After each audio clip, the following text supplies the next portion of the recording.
ma'am video सांग मैंने part 3 अमुक लाए अजे ngaranggi makaduni loina thaurise aina samna loiraba matungda amuk meter taruk taruk ka gane yellow makha ka adidi pink color angka ka ani meter taruk tawna ne meter taruk tawna pink color angka ka adidi yellow color ani khaka laure aduga side ta panjalaga ne design thoktuine ba हौजिक पांसलगे अहानबद yellow colour से पालगे अदुगा मयाइद pink colour थमदुइनी अदुगा yellow colour से थमदुइबा सिमिजेंस की मपान की रिंग से असे थमदुइनेबा आ पांदुइबा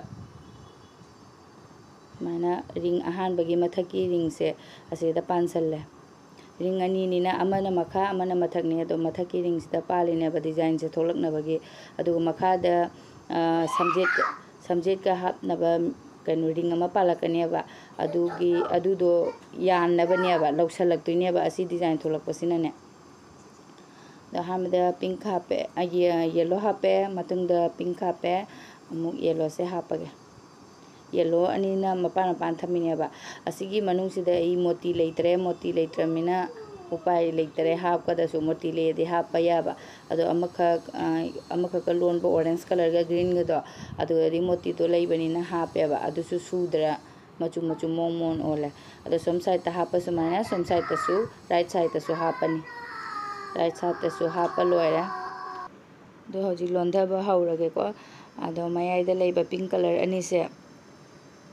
ना पिंक कलर अनि से सोम साइड की अमा डिजाइन थोक्तिनी सोम साइड अमा डिजाइन थोक्तिनेबा अदो पिंक कलर अमा लौरगा सुमाइना लोले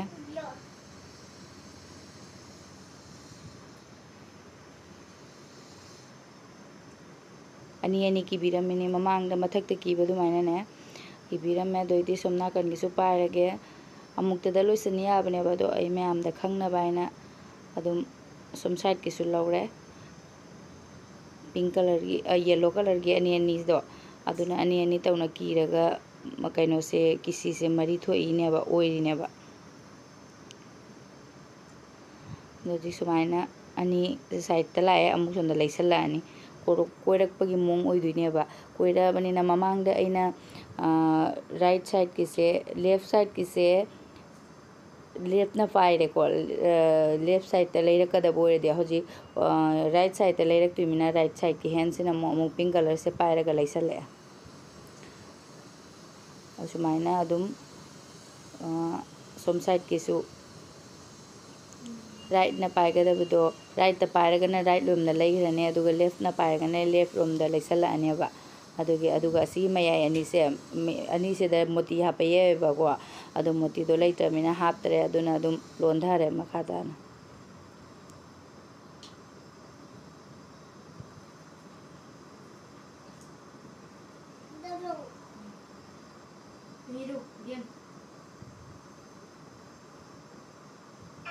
मोती हापदी हेना फजगदब मोती दो लेटमिना उपाय लेतरे अदुना पिंक कलर अनि से असुमाइना किसल्ले पिंक कलर सिना अदुम मोती की मोंगदे सुम खरा खिलीरानेबा अदो अदुम अमुक सि लोइसनगरे अमखक ओइगरे डिजाइन अमा ओइगरे अमुक पिंक कलर से मथक्ता पाइगे दुमाइना राइट साइड सिन लेफ्ट साइड सिना अदुम पाइरे लेफ्ट साइड रोम दा लेसलकदब ओइबनिना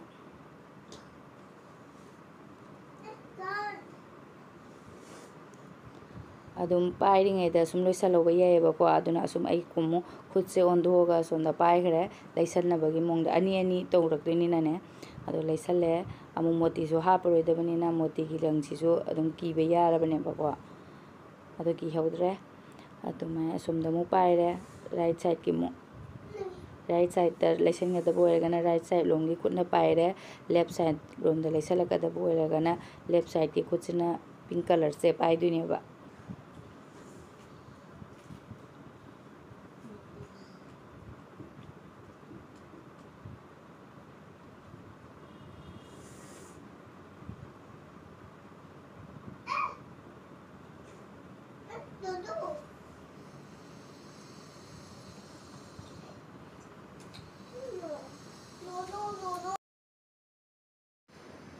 असुमाय अदुम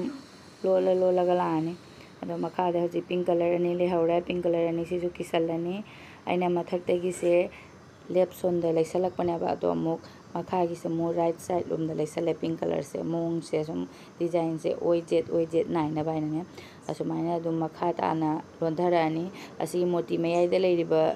ꯀꯩꯅꯣꯁꯦ ꯑꯂꯣꯟꯕꯁꯤꯒꯤ ꯁꯤꯒꯤ ꯃꯣꯇꯤꯁꯤꯒꯤ ꯃꯄꯥ ꯑꯣꯏꯅ ꯁꯣꯟꯒꯤꯁꯨ ꯁꯤꯒꯤ ꯃꯣꯇꯤꯁꯤꯒꯤ ꯃꯄꯥꯁꯤꯐꯥꯎ ꯂꯣꯜꯂꯛꯑꯅꯤ ꯗꯤꯖꯥꯏꯟꯁꯦ ꯊꯣꯛꯂꯛꯑꯅꯤ ꯑꯗꯨꯒ ꯁꯣꯝꯒꯤꯁꯨ ꯗꯤꯖꯥꯏꯟꯁꯦ ꯊꯣꯛꯂꯛꯑꯅꯤ ꯑꯗꯨꯒꯤ ꯃꯇꯨꯡꯗ ꯍꯧꯖꯤꯛ ꯐꯖꯅ ꯑꯩꯅ ꯂꯣꯏꯔ ꯃꯇꯨꯡꯗ ꯗꯤꯖꯥꯏꯟꯁꯦ ꯌꯦꯡꯉꯣ ꯑꯁꯣꯝ ꯑꯣꯏꯒꯤꯁꯨ ꯂꯣꯏꯔꯦ ꯌꯦꯠꯀꯤꯁꯨ ꯂꯣꯏꯔꯦ ꯑꯁꯤꯒꯤ ꯃꯣꯇꯤꯁꯤꯒꯤ ꯃꯄꯥꯁꯤꯅꯦꯕ ꯑꯗꯨ ꯃꯣꯇꯤꯁꯤꯒꯤ ꯃꯄꯥꯃꯛꯅꯤ ꯍꯥꯏꯅ ꯊꯝꯕꯕꯨꯗꯤ ꯌꯥꯗꯦ ꯑꯗꯨ ꯍꯧꯖꯤꯛ ꯔꯤꯡ ꯄꯥꯜꯂ ꯃꯇꯨꯡꯗ ꯈꯪꯗꯣꯏꯅꯦꯕ ꯔꯤꯡ ꯄꯥꯜꯂ ꯃꯇꯨꯡꯗ ꯑꯃꯨꯛ ꯔꯤꯡꯁꯦ ꯍꯥꯏꯒꯠꯈꯤꯒꯗꯕ ꯑꯣꯏꯔꯒꯗꯤ ꯑꯃꯨꯛ ꯀꯣꯔꯛ ꯑꯣꯏꯅ ꯗꯤꯖꯥꯏꯟ ꯊꯣꯛꯂꯛꯄꯁꯦ ꯑꯃꯈꯛ ꯑꯃꯨꯛ ꯂꯣꯟꯊꯔꯛꯀꯗꯣꯏꯅꯦꯕ ꯑꯗꯣ ꯑꯗꯨꯝ ꯌꯥꯗꯤ ꯌꯥꯕꯅꯤ ꯃꯣꯇꯤꯁꯦ ꯃꯣꯇꯤꯁꯤꯒꯤ ꯃꯄꯥꯁꯤꯐꯥꯎ ꯑꯗꯨꯝ ꯀꯩꯅꯣ ꯇꯧꯕꯅꯦ ꯂꯣꯟꯕꯁꯦ ꯆꯥꯡ ꯑꯃꯗ ꯑꯗꯨꯒ ꯃꯣꯇꯤꯁꯤꯒꯤ ꯃꯈꯥ ꯊꯪꯕꯗ ꯅꯣꯠ ꯀꯤꯔꯤꯕꯁꯦ ꯑꯗꯨ ꯄꯤꯡ ꯀꯂꯔ ꯃꯈꯥꯗ ꯃꯔꯤꯅꯤ ꯇꯥꯔꯛꯏꯁꯦ ꯃꯔꯤꯁꯦ ꯑꯣꯏꯔꯣꯝꯗ ꯑꯅꯤ ꯑꯃ ꯂꯧꯔꯅꯤ ꯌꯦꯠꯂꯣꯝꯒꯤ ꯑꯅꯤ ꯑꯃ ꯂꯧꯔꯅꯤ ꯑꯗꯨꯒ ꯁꯨꯝ ꯀꯤꯔꯒ ꯆꯠꯂꯅꯤ ꯑꯁꯤꯒꯤ ꯂꯣꯟꯕ ꯍꯥꯏꯕꯨ ꯀꯤꯕꯇꯅꯤꯗ ꯈꯥꯂꯤ ꯀꯤꯕꯇꯅꯦꯕ ꯁꯨꯃꯥꯏꯅ ꯑꯗꯨꯝ ꯀꯤꯔꯒ ꯂꯥꯛꯑꯅꯤ ꯄꯨꯝꯅꯃꯛꯁꯦ ꯑꯣꯏꯒꯤꯁꯨ ꯂꯥꯛꯑꯅꯤ ꯑꯗꯨ ꯌꯦꯠꯀꯤꯁꯨ ꯂꯥꯛꯑꯅꯤ ꯂꯣꯏꯔꯦ ꯌꯦꯠꯀꯤꯁꯨ ꯂꯥꯛꯑꯦ ꯑꯗꯨ ꯑꯣꯏꯒꯤꯁꯨ ꯂꯥꯛꯑꯦ ꯁꯨꯝ ꯔꯤꯡꯁꯦ ꯅꯞꯈ꯭ꯔꯦꯕ ꯁꯤꯗ ꯁꯝꯖꯦꯠꯀ ꯊꯝꯗꯣꯏꯅꯤꯀꯣ ꯑꯗꯣ ꯍꯧꯖꯤꯛ ꯀꯩꯅꯣ ꯇꯧꯕꯁꯤꯅ ꯗꯤꯖꯥꯏꯟ ꯊꯣꯛꯂꯛꯄꯁꯦ ꯑꯁꯤ ꯍꯧꯖꯤꯛ ꯑꯃꯨꯛ ꯑꯦꯇꯥꯆ ꯇꯧꯗꯣꯏꯅꯦꯕ ꯑꯗꯣ ꯍꯧꯖꯤꯛ ꯑꯩ ꯃꯅꯨꯡꯗ ꯅꯝꯁꯤꯟꯈꯔꯦ ꯃꯅꯨꯡꯂꯣꯝꯗꯒꯤ ꯗꯤꯖꯥꯏꯟ ꯄꯨꯊꯣꯔꯛꯄꯅ ꯇꯣꯡꯈꯠꯇꯅ ꯂꯩꯔꯣꯏꯕ ꯑꯗꯨꯅ ꯃꯅꯨꯡꯂꯣꯝꯗ ꯅꯝꯁꯤꯟꯈꯔꯒ ꯃꯅꯨꯡꯂꯣꯝꯗꯒꯤ ꯂꯣꯜꯂꯛꯑꯦ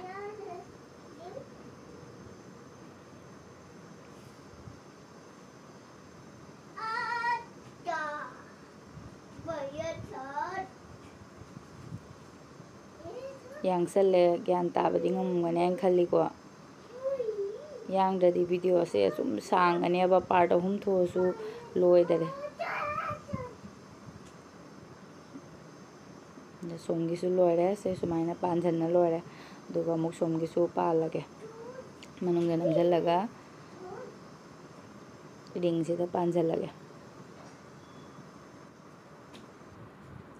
ꯂꯣꯏꯔꯦ ꯔꯥꯏꯠ ꯂꯦꯐꯀꯤꯁꯤꯁꯨ ꯂꯣꯏꯔꯦ ꯑꯗꯨꯒ ꯁꯨꯃꯥꯏꯅ ꯂꯥꯛꯑꯦ ꯔꯤꯡꯁꯦ ꯃꯃꯥꯡꯂꯣꯝꯗ ꯍꯥꯏꯊꯔꯛꯀꯗꯕꯗꯣ ꯗꯤꯖꯥꯏꯟꯁꯤꯅ ꯆꯤꯡꯈꯠꯂꯤꯅꯦꯕ ꯁꯨꯃꯥꯏꯅ ꯗꯤꯖꯥꯏꯟꯁꯦ ꯊꯣꯛꯅ ꯂꯣꯏꯔꯦ ꯑꯣꯏꯒꯤꯁꯨ ꯌꯦꯠꯀꯤꯁꯨ ꯑꯗꯨꯒ ꯍꯧꯖꯤꯛ ꯃꯌꯥꯏꯗ ꯂꯩꯔꯤꯕ ꯔꯤꯡꯁꯦ ꯑꯁꯤꯗ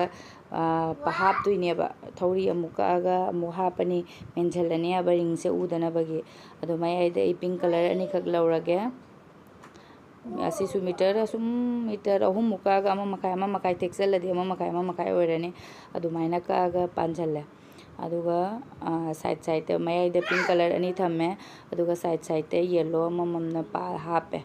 ꯑꯁꯤ ꯔꯤꯡꯁꯦ ꯑꯩꯅ ꯁꯦꯝꯕ ꯑꯣꯏꯗꯣꯏꯅꯦꯕꯀꯣ ꯔꯤꯡꯗꯣ ꯂꯩꯇ꯭ꯔꯃꯤꯅ ꯑꯩꯉꯣꯟꯗ ꯑꯦꯂꯨꯃꯤꯅꯤꯌꯝꯒꯤ ꯔꯤꯡ ꯑꯃ ꯂꯩꯕ ꯑꯗꯨꯅ ꯇꯥꯁꯜꯂꯦ ꯑꯗꯨꯒ ꯄꯥꯜꯂꯃꯤꯅ ꯈꯤꯇꯪꯗꯤ ꯄꯤꯛꯇꯛ ꯇꯧꯔꯦ ꯑꯁꯤꯒꯤ ꯔꯤꯡꯁꯦ ꯑꯗꯨꯅ 4 ꯈꯛꯇꯪ ꯍꯥꯞꯄꯒ ꯌꯥꯈ꯭ꯔꯦꯕ ꯑꯗꯣ ꯍꯧꯖꯤꯛ ꯃꯣꯇꯤ ꯑꯃ ꯄꯥꯜꯂꯦ ꯃꯌꯥꯏꯒꯤ ꯄꯤꯡ ꯀꯂꯔꯁꯤꯒꯤ ꯃꯅꯨꯡꯗ ꯃꯣꯇꯤ ꯒ꯭ꯔꯤꯟ ꯀꯂꯔ ꯑꯃ ꯂꯩꯔꯝꯃꯦ ꯑꯩꯉꯣꯟꯗ ꯑꯗꯨ ꯄꯥꯟꯁꯜꯂꯦ ꯑꯗꯨꯒ ꯄꯤꯡ ꯀꯂꯔꯁꯤꯗ ꯄꯥꯜꯂ ꯃꯇꯨꯡꯗꯀꯣ ꯃꯣꯇꯤꯁꯤꯁꯨ ꯅꯥꯟꯊꯔꯦ ꯃꯈꯥꯗ ꯂꯣꯟꯊꯗ꯭ꯔꯤꯕꯅꯤꯅ ꯄꯤꯡ ꯀꯂꯔꯒꯤ ꯃꯌꯥꯏꯒꯤꯁꯤꯒꯗ ꯃꯣꯇꯤꯁꯦ ꯊꯝꯃꯒ ꯄꯤꯡ ꯀꯂꯔ ꯑꯅꯤꯁꯤꯒꯤ ꯃꯅꯥꯛꯇ ꯌꯦꯜꯂꯣ ꯊꯝꯃꯤꯁꯦ ꯌꯦꯜꯂꯣ ꯑꯃꯈꯛ ꯄꯥꯏꯔꯒꯅꯦ ꯄꯤꯡ ꯀꯂꯔ ꯊꯧꯔꯤꯁꯦ ꯂꯣꯟꯊꯔꯦ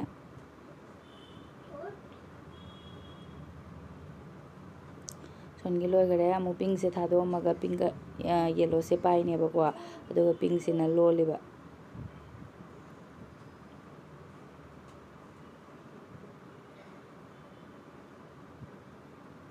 ꯑꯁꯤ ꯗꯤꯖꯥꯏꯟꯁꯦ ꯊꯣꯛꯇ꯭ꯔꯒꯁꯨ ꯑꯗꯨꯝ ꯌꯥꯏꯑꯕ ꯑꯁꯨꯝ ꯅꯣꯠ ꯀꯤꯔꯒ ꯑꯗꯨꯝ ꯁꯦꯝꯈ꯭ꯔꯁꯨꯅꯦ ꯁꯝꯖꯦꯠ ꯊꯝꯅꯕꯒꯤꯅꯦ ꯑꯗꯣ ꯑꯁꯨꯝ ꯐꯖꯅꯕ ꯍꯥꯏꯅ ꯑꯩꯅ ꯗꯤꯖꯥꯏꯟꯁꯦ ꯊꯣꯛꯄꯅꯦꯕ ꯃꯈꯥꯒꯤ ꯑꯁꯤꯁꯦꯅꯦ ꯑꯗꯨꯒꯤ ꯃꯇꯨꯡꯗ ꯁꯨꯝ ꯁꯥꯏꯗꯀꯤꯁꯨ ꯑꯃꯨꯛ ꯂꯧꯔꯦ ꯊꯧꯔꯤ ꯑꯃꯈꯛ ꯊꯥꯗꯣꯛꯑꯝꯃꯒꯀꯣ ꯊꯧꯔꯤ ꯑꯃꯈꯛ ꯄꯥꯏꯔꯒ ꯑꯗꯨꯅ ꯂꯣꯜꯂꯛꯏꯅꯦꯕ ꯅꯠꯇ꯭ꯔꯗꯤ ꯀꯩꯅꯣ ꯇꯧꯁꯤꯟꯈ꯭ꯔꯅꯦꯕ ꯀꯩꯅꯣꯝꯃ ꯇꯧꯈ꯭ꯔꯅꯦꯕ ꯀꯨꯡꯁꯟꯕ ꯑꯗꯨꯃꯥꯏꯅꯅꯦ ꯑꯗꯨꯅ ꯊꯧꯔꯤ ꯑꯃꯈꯛ ꯃꯌꯥꯏꯒꯤ ꯑꯃꯃꯝ ꯊꯥꯗꯣꯛꯑꯒ ꯂꯣꯜꯂꯤꯅꯤ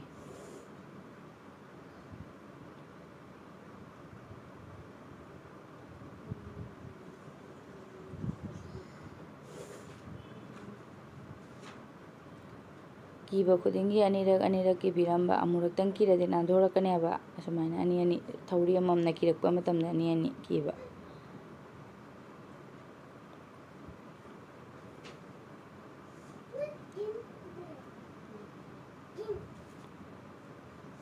अदो सोंदगी जंग सोंदा छि थौरी से थादोमे अमा थादोमगा अमा से पिंक कलर से पायरेबा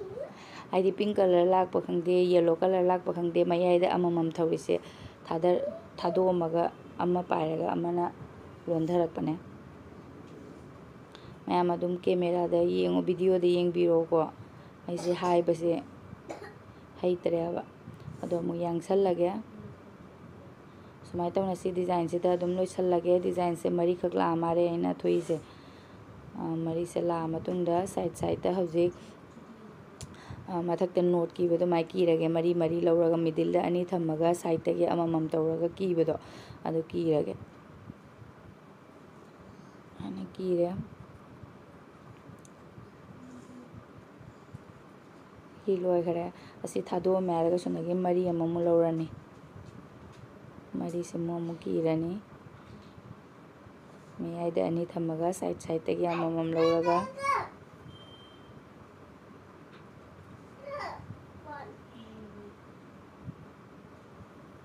और सुमाय तौना राउंड ओइना कीरगा चलनेबा मरी मरी पायरगा असी मथकी लाइन से सुमाय राउंड ओइना लाए अदोइदी आइदी सोंदम कोम तौरेबको असुमायना कोमु सी मरी से सी तारकपा सोना कनगे अमगा सोना कनगे अमसिगा अदोइदी सी मरी से लौरगा म सुमाय लोलनी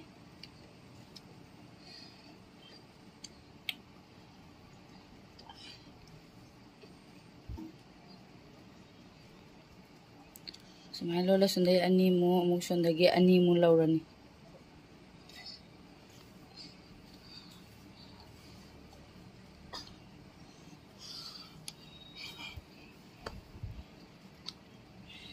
राउंड राउंड माइ मागी सोंदगी अनीमगा सोंदे अनीमगा अमुक सोंदगी अनीमगा सोंदे अनीमगा लौरा सुमाय हम राउंड लानेबा हजे असिगी आई मथकी लाइन लोइगरे से सेकंड लाइन लोइगरे अमुक सिगी थर्ड लाइन से को सी सोंदगी सिगी अनीमगा सोंदे अनीमगा लौरागा लोलनी ए सोंदगी अनी सिंगा अमुक सोंदे अनी सिंगा असुमाय दुम तौना सुमाय राउंड देगी राउंड लेरगा से सुमाय तौना असुम सांगदा माइ लाइन ना अदुम लाकनेबा माइ सुम लाइन से अदुम लाकने से सुमाय तौना अदुगा असी यौरा असी सुमाय तब लोंधरना असी यौरागा किल्लनी लोरे मैम लोनबा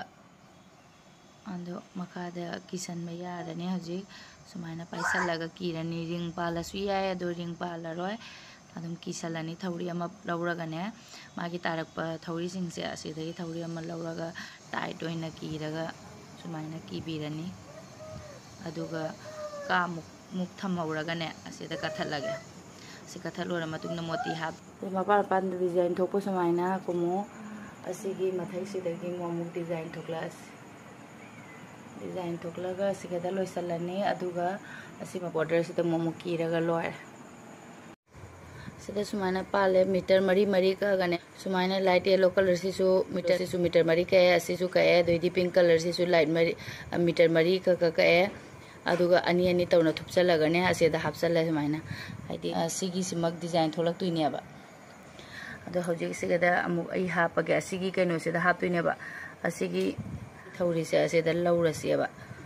संदा सि लौरी सुमायना सिदा मोमुक लौरा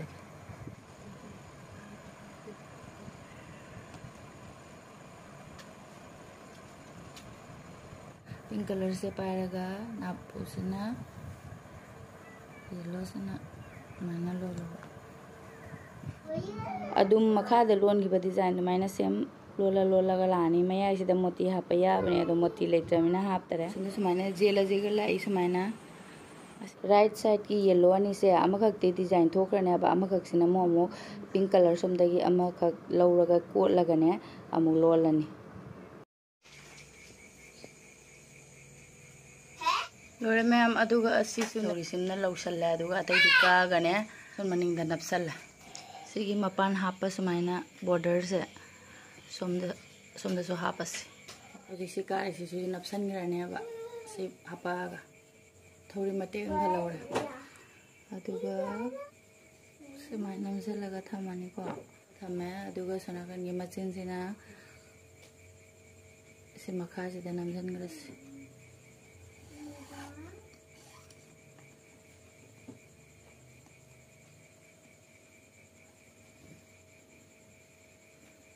makanan na nga mo sige manong sida mo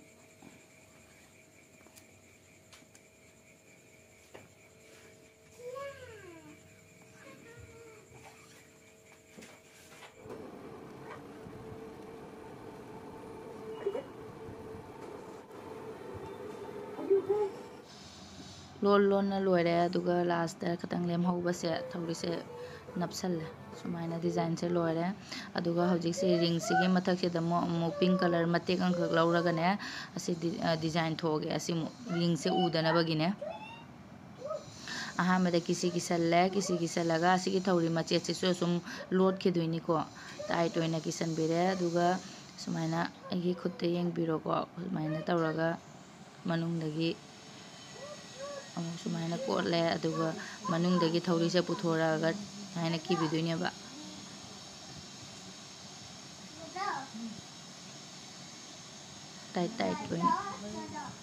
tight ओइना साना मरो नमलांग ज्ञानगा ताद्रेदा सुमाइना किना थौरी से लोड खरने असुम अदुम सुमाइना डिजाइन से थोनेबा असुमाइना तौना पूरा रिंग से लानी लोरे मैम से मतत खक ले हौरे सिसु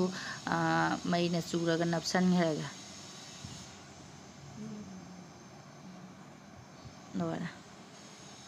लोरे हजिक मिंगसेन फिनिश ओरे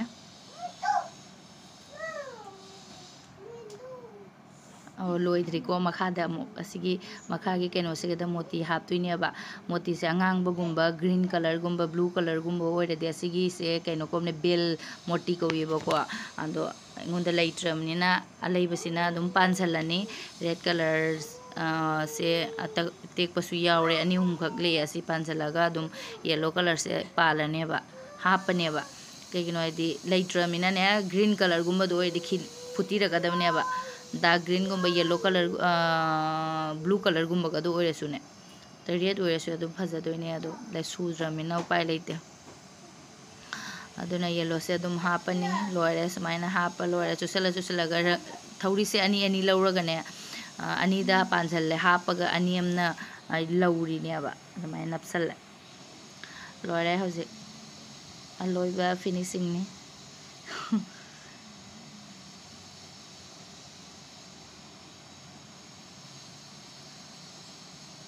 मैम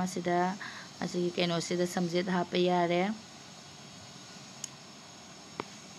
मैम मेक्रम की अलोब मिंगसेन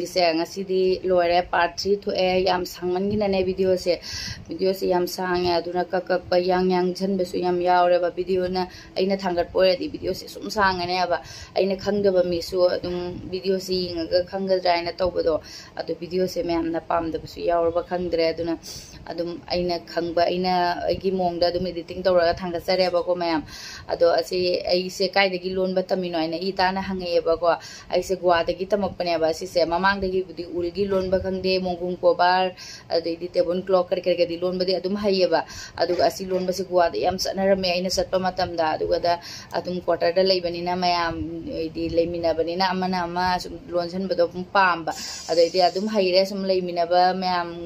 दुगादगी दुम दीदीगा लेबा मयाम दो अदुना मोसु लोनबदो दे ऐसु सम हाइरेबा अदुगा अइगी नाउनुपी अइगने गुआदा था तरुक मुक लेमिनारमेबा मासु कोइबा लाकपने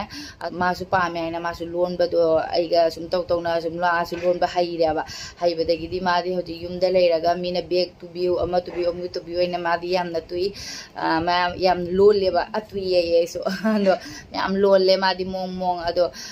मागी मीना ऑर्डर तौरकना आइदी मीना लोनबिउ खोपिउ हैना तौबा बेग सिंगदो एमुदसु थारकपा खरा लेयेबा अदो अइ मैम दो शेयर तौजरमगे अदो फजबरे हिंगबिउ को अदो ꯑꯁꯤ ꯍꯥꯏꯔꯒ ꯁꯨꯝ ꯚꯤꯗꯤꯑꯣꯁꯦ ꯁꯨꯝ ꯂꯣꯏꯁꯤꯟꯖꯔꯒꯦ ꯃꯌꯥꯝ ꯚꯤꯗꯤꯑꯣꯁꯦ ꯅꯨꯡꯉꯥꯏꯕꯤꯔꯒꯗꯤꯀꯣ ꯂꯥꯏꯛ ꯁꯕꯁꯀ꯭ꯔꯥꯏꯕ ꯇꯧꯕꯤꯔꯝꯃꯣ ꯁꯕꯁꯀ꯭ꯔꯥꯏꯕ ꯇꯧꯗꯕ ꯌꯥꯎꯔꯒꯗꯤ